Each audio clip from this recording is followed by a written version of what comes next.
What's good, everybody? This your boy, Blkout Jones, and this is Shooting the Sports with your boy, Blkout Jones. And this is a special edition episode. We pretty much just going to go in and, talk about why I love sports and, of course, the teams that I cheer for each and every year. Sometimes they make you smile and sometimes they make you cry. Trust me, I've done a lot more crying than smiling lately. But, without further ado, let's get into it.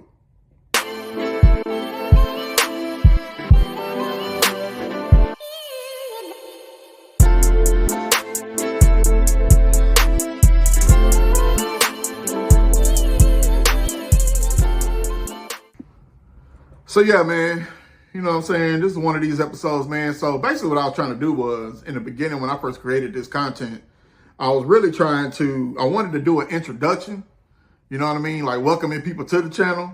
But man, I was trying to get, what they say, when the iron is hot, go ahead and go for it. So the first couple of videos that I did of the NFC Championship game, which was I did a prediction and I did a post game. Because I'm a big-time Washington Commanders fan.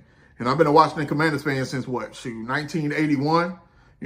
So I done seen the Super Bowls, I done seen the ups, and I've definitely seen the downs, So, I try not to say you know what I mean a lot, but you know what I mean. But anyway, so I went ahead and just, I started out doing the NFC Championship game. Now, those two videos, you're probably not going to see on my page. Reason why, because I had a different title.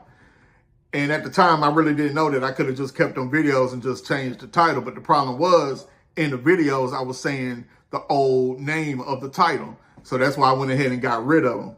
You know what I mean? So when I came up with just Shooting the Sports, I said, all right, we're just going to start anew. And, and go from there. So that's when I jumped on the Luka and AD trade. So that was my first episode. And then after that, you had the De'Aaron Fox, and then you had the Zach LaVine trades, to Sacramento, and then, to San Antonio and things of that nature. And then after that, I just kept it going. So then after that, I was like, all right, cool. Well, we're just going to keep this name. We're going to roll with it, and that's about it. So, just to kind of go into why I love sports, man. First of all, sports is like, man, it brings everybody together. It's like the camaraderie, you know what I mean? The celebrations, the tailgating, going over each other's house, man, watching games and just kicking it and just fellowshipping and just having a great time. You know what I mean? Like cheering on either your team or cheering against, or everybody might be in the same room and everybody might be a Washington fan, right? So of course we're cheering for the same team. But then of course, you may go to somebody else's house. They may be a Niners fan. They may be a Cowgirls fan. They may be an Eagles fan, they may be a Giants fan, et cetera, et cetera. But at the same time, everybody come together and no matter, win, lose, or draw, everybody's still cool after that. All right, so then in regards to, the teams that I like. So I'm a big-time Washington Commanders fan, just like I said. I'm a big-time 76ers fan, Flyers fan, Phillies fan, Tennessee all day, Tennessee Vols all day. I bleed orange, as you can see. You know what I mean? I got the flag to prove it and everything and other things as well. Man, I've had my highs and I've definitely had my lows. Now, how I became a Washington fan, well, I lived in Reston, Virginia for a minute. I'm not from Virginia, but I'm from Tennessee. But I lived in Reston with my mom, and my mom, one of her girlfriends, she dated one of the football players. Then my mom was trying to be a cheerleader also. So that's how I became a Washington fan. So it was like entrenched in it, you know what I mean? Back up there, and, of course, during that time when, they were winning, going to playoffs, competing for championships, and so much and so forth. But anyway, but a funny story here. So how I became a Tennessee fan, it wasn't even the fact I was from Tennessee. I became a Tennessee fan because my uncle up in Philly, in his room, he had a Tennessee Volunteer schedule with Johnny Majors on it. That's how I became a fan, which is crazy. You know what I'm saying? Because I remember he had that up there. He had a Penn State poster up there. He had I want to say he had John Havlicek. He had that poster up there. And I think he had like a Celtics poster, if I'm not mistaken. I could be wrong. But that's how I became a Tennessee fan. So I've been a Tennessee fan ever since. As far as like the Sixers, of course, Philly. You know, my mom from Philly. You know what I mean? So I fell in love with Dr. J, you know, Moses Malone, Andrew Toney, Bobby Jones, Billy Cunningham, the coach, you know, Daryl Dawkins, who else? Bob McAdoo, you know what I mean? So that's how I fell in love with the Sixers. And then everything else just, you know, fell in place. Flyers, and then, of course, the Phillies. But people always ask me, like, well, dang, why you ain't an Eagles fan? I said, well, I don't even know why I'm not an Eagles fan, but I know why I'm a Washington fan. And I think the reason why I probably became a Washington fan because that's what I saw. You know what I'm saying? I really didn't see the Eagles, but I did see, you know, the Redskins at the time. That's the name, you know, that's their name at the time. So that's just what I fell in love with. And, of course, you know, the Indian on the side of the helmets. You know, I'm a kid, man. What you expect? But anyway, so, yeah, man. So through the years, man, you know, I've seen my teams, you know, win Super Bowls. You know, I've seen them win NBA championships. Only one. You know, yeah, we did go to the finals in 2001 and lost to a great, you know, Lakers team. But, you know, and we were the only team to beat them one game. But it was one game. That was it. I think they went through that playoff, but they went 15-1. It was something crazy like that. But yeah, Tennessee, you know what I mean? I've had my ups and downs. You know, I've seen, you know, upsets, you know, beating a Vinny Testaverde-led Miami team in the 85 Sugar Bowl. You know, Tony Robinson at the time was like one of the great quarterbacks that I ever saw play college football for the University of Tennessee at the time. You know, I saw when he beat Alabama. Now, I think he got hurt in that Alabama game, actually. No, he did get hurt in that Alabama game. And then, of course, you know, the Peyton Manning years, the Heath Schuler years, the Todd Hilton, a little bit of Todd Hilton. Jerry Colquitt, unfortunately, he got hurt against UCLA when he was finally the starter. You know what I'm saying? And then, of course, the T. Martin years, so forth and so on. But, you know, there was a time when, and it goes hand in hand with Washington. There was a time with Washington under the Jack Kent Cook era. Oh, we would compete for championships every year, at least getting to the playoffs. Once Daniel Snyder took over, it was crash landing. You know what I mean? Crash landing. We had a slum owner. That's what I called him, slum owner. That's what he was. You know what I'm saying? He didn't care. You know what I mean? He didn't care about nothing. He cared about putting money in pockets and shitting on the fans and shitting on the organization. And I'm glad he's out of there. Because, look, once you get rid of the cancer, hey, next thing you know, here comes success. You put the right people in place. You let the coaches coach. You let the people that run the football part of things, you let them do their job. Upper management, you sit back and you take care of your job. Everybody's staying in their lane, but at the same time working together. And that's how that came to be. That's how we became successful this year, which is crazy because it just took 1 year. You know what I mean? A rookie quarterback taking us to the NFC Championship game, something that Dak Prescott has not done in 10 years. Wow. Oh, and by the way, we're coming. The Eagles are already there. We're next. So Cowboys fans, buckle up, because it's going to be a long ride. Definitely with that owner that you have. Understand, I know your pain. I feel your pain. We were the last two. We were the last two to not compete for an NFC championship. But that all went out the window. Now you're the sole team now. You're uno, numero uno. And hey, and you might add on to it next year. Who knows? All that chaos that go into Jerry World, it's a complete clown show. But don't get it twisted. Washington was a complete clown show as well. Oh, it was a circus. Oh my God. At least I was envious of the Cowboys fans. Why? Because at least with the clown show, at least y'all was going 12-5. I think 14-2 1 year, 13-3. You know what I mean? You were in the thick of it, just couldn't take care of business. You know what I mean? So it is what it is. As far as the Sixers, man, listen, there's been more downs than ups. Trust the process over. Joel Embiid ain't it. Paul George, I didn't agree with the trade when it happened because I knew of the durability of him. And he ain't durable. That's the problem. Hell, Embiid is not even durable. You got Tyrese Maxey out there on the island by himself. Doing what? Coming and showing out every game. But he ain't got no help. The bench ain't even benching no more. You know what I mean? So it's just terrible all the way around. But and then of course, you know, the Phillies, a lot of down years.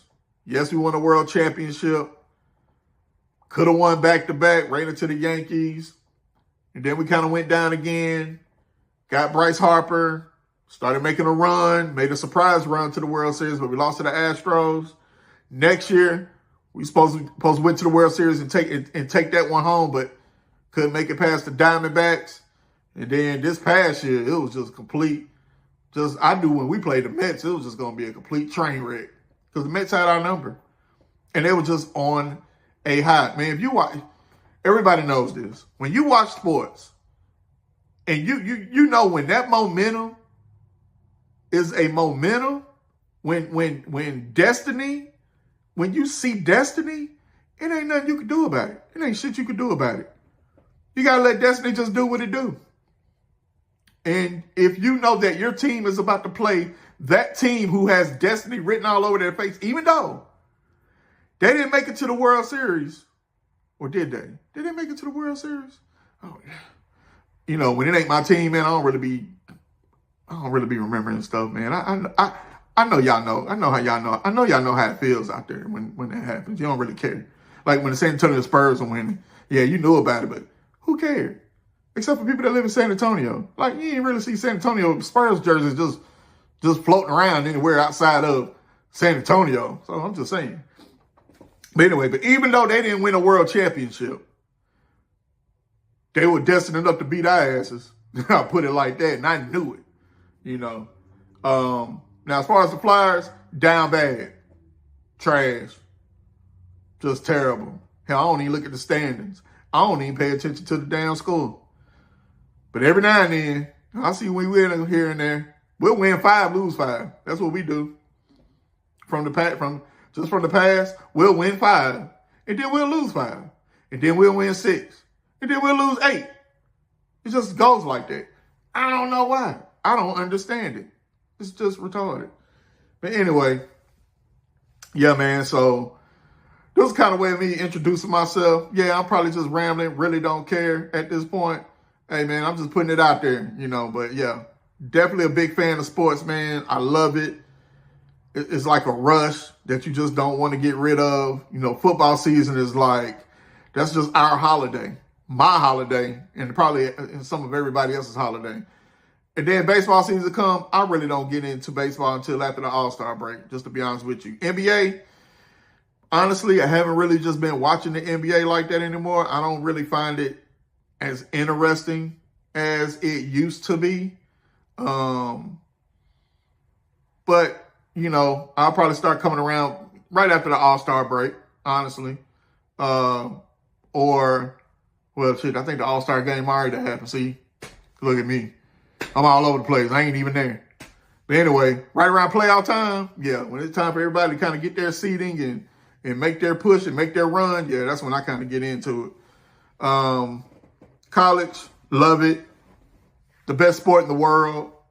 Better than the NFL. I'm sorry. I love the NFL, but not as much as college, man. College is so exciting, man. I tell you, tailgating is unbelievable. Hell, even the spring games.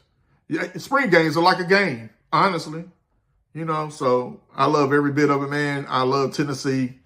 Always going to be UT, no matter what. Football, basketball, Lady Vols, you know, baseball. Oh, by the way, defending national champions. About time we got a championship. It's been a minute. 98 to be exact. As far as football, Lady Vols, what we do? 90, yeah. They were 98? No. Let me see, 96? Yeah. 98? Yeah. Yeah. Oh, that ended. And then we had a chance in 2001 in football, but blow that against LSU in the Sugar Bowl. I mean, not the Sugar Bowl, the damn SEC championship game. Yeah, that That still hurts me to this day. I don't get it. But anyway, folks, hey, follow, like, subscribe, share. I'm glad I was able to, kind of give y'all insight on who I cheer for and why I love sports. Hey, I'm ready to continue this ride, man. I appreciate everybody. Man, I had 296 views on the Super Bowl preview and prediction. Appreciate it. You know what I'm saying? Interview is I'm grateful for, just to be honest. Hey, this thing ain't easy, but I love it. And to think about loving something that you do, it ain't work. It ain't work. It ain't something. It ain't like a 9 to 5. Something that you don't like and you just on struggle bus all day. But you got to make ends meet until you figure out something else that you really love and you really want to do. And definitely sports helps with your mental. Definitely helps with your mental health. You know what I mean? Because sometimes without sports, man, some people just lost. Without it. But I say that to say this. I've been through that. You know what I mean? I've been through that mental part. Hell, even last year, I went through what I went through with mental health. You know what I'm saying? And yeah, I'm a lot better now. But it was sports. That's all I looked at was sports. Recruiting, Tennessee stuff, just overall, on three, all those, what you call them? Recruiting channels. It helped me a lot, bro. Seriously. So, hey, man, y'all ain't alone. If you have mental problems, man, if you're going through it, man, understand you ain't alone. You're not alone at all, man. We all go through it. You just got to talk it out and get it off your chest. Trust me. It does wonders. Because I never was the one to really talk about stuff. But once I went through what I went through, I talk too much now. You know what I mean? But anyway, man, hey, I just want to say, man, appreciate it once again. This your boy, Blkout Jones, with Just Shooting Sports, special edition.